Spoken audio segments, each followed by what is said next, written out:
I've cut a lot of dovetails over the years, and one question that people ask me constantly is how exactly do you space the dovetails evenly across the board? I'm Andrew Texera. I'm an American artisan, and in this video I'll be showing you how to space your dovetails evenly across a board of any width using just dialed calipers for the spacing. No calculator necessary. We'll lay our dovetails out across our tailboard, and then that tailboard will become a template for our pin board. Don't worry, you only have to do this process for one corner of the project, and then you'll transfer it onto the other boards. So let's lay out some dovetails and see how it works. So to lay out our dovetails, we'll need one of our tailboards and one of our pin boards. We'll start with our pin boards. It's the shorter board measuring 10 1/16. We'll use our marking gauge, and we'll take a measurement for the thickness of our pin board, and we're going to add about a 32nd of an inch. So the blade of our marking gauge should go past the edge of our pin board about a 32nd of an inch. Now I'm locking that, and now I'm done with my pin board. I'm going to set it aside and pick up my tail board. I'm going to use the marking gauge to make a line, to make a scribe line from the end grain of the board down. I like to go over this a few times so it's a nice deep mark. Now I need to choose a chisel. I'm using a 3/8 or 10 millimeter chisel. This size chisel tends to work very well for through dovetails. I'm going to take a measurement of the width of my chisel and add at least a 1/16 of an inch. So my 3/8 chisel will give me a measurement of at least 7/16. I'm going to mark that with my combination square and set my chisel aside. And now I'll pick up my tailboard again, and I'm going to measure from the end of my tailboard over that 7/16 of an inch. When I lay these out at home, I like to use a 005 mechanical pencil. But for purposes of filming, I'm going to use this pen. It'll be a little bit easier for you guys to see and follow along at home. I'm going to make a line at 7/16 of an inch from one side of the board, go over to the other side, and make another line. And I'm making that line right along my marking gauge scribe. And why don't I deepen that for you now? A little bit easier to see. So now from that 7/16 measurement, I'm going to use my 14-degree dovetail saddle square and draw a line up at 14 degrees from the marking gauge scribe up to the end of the board. Now whatever measurement that I've taken here, 7/16, if you were using a wider chisel, it might be a little bit of a bigger measurement. But whatever that measurement is, I'm going to measure double that from this line that I just drew. So if I'm 7/16 here, I'm going to measure 7/8.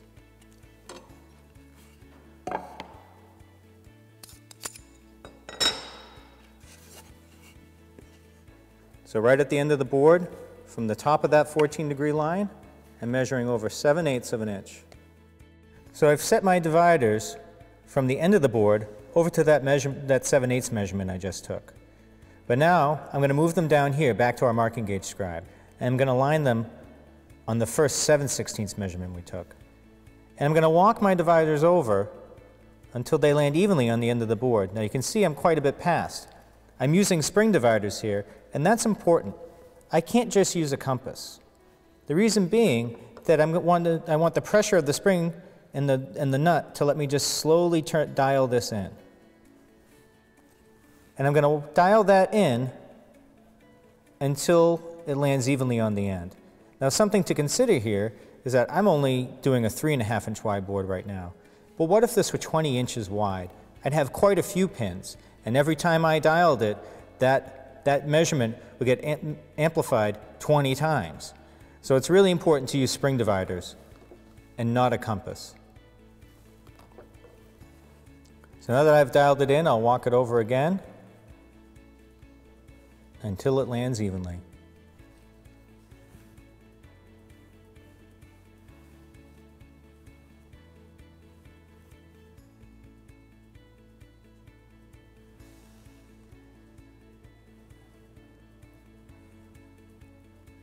Almost.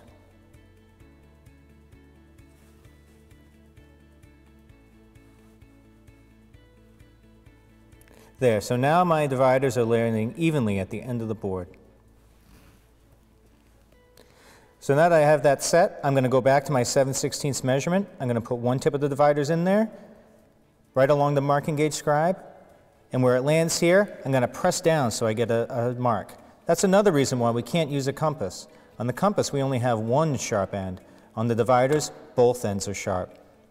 I'm going to walk this over, right along the marking gauge scribe, and press down so I get a mark. And now you can see I land evenly on the end of the board. Now remember, we measured 7/16 from this side. We also measured it here. So I'm going to put it right on that 7/16 measurement on the marking gauge scribe, press down and make a sharp mark. Walk it over, press down again. And you can see that lands evenly at the end. Now I'm done with my dividers. I'm going to go back to my 14-degree saddle square. You can see I drew one line here up at 14 degrees to the end of the board. Now I'm going to walk my saddle square along the marking gauge scribe. I see my first pin mark. Skip it. Don't make a line there. Go to the next one. I'm going to draw a line up. As I walk this along, I'll see another pin mark. Skip that one too. Move to the next. And draw a line up.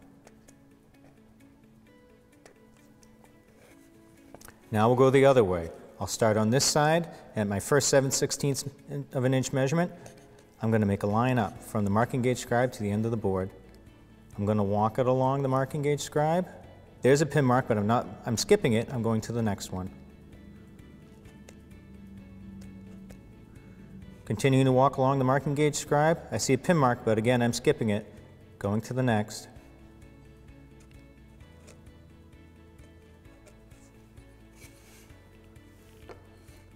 So you can see here now that I have a row of dovetails evenly spaced out.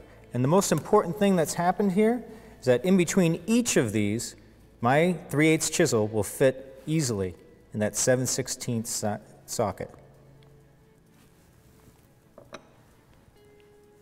Now you'll remember that we ideally measured 7/8 of an inch here. By using the dividers and dialing them out, any changes in measurement will happen here and not here. Remember that we need that chisel to fit in every time. So let's see what it actually ended up being.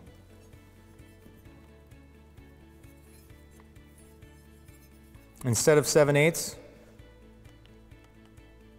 we've got 15/16. That's a small change, but that change allowed our dovetails to land evenly across our scribe line.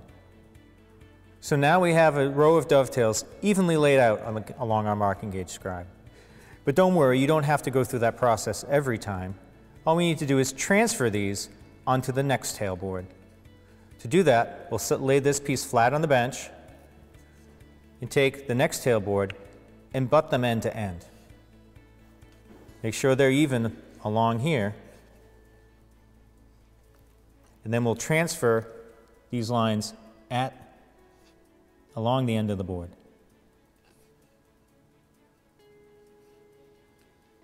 And then all we need to do is use our 14-degree saddle square and draw a line from the marking gauge scribe up to the end of the board. And this time we're watching along the end grain, not the marking gauge scribe. We're going to move along the end grain of the board. We'll see our first mark, we'll skip it, and we'll go to the next one. We'll see another mark, we're going to skip it and go to the next. And then we'll start along this side. We'll see our first mark, make a line from the marking gauge scribe up to the end grain. we'll see our first mark, but we're going to skip it. We're going to go to the next. We'll see another mark. We're going to skip it and go to the next.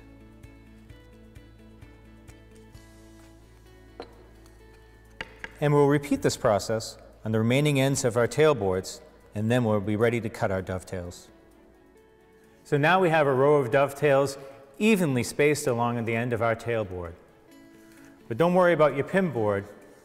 Our tailboard will eventually become a template for our pins. I'm Andrew Texera. I'm an American Artisan, and in our next video I'm going to show you how to cut your tails and pins to get nice tight-fitting dovetail joints so that you can complete this traditional dovetail box. I'll see you then.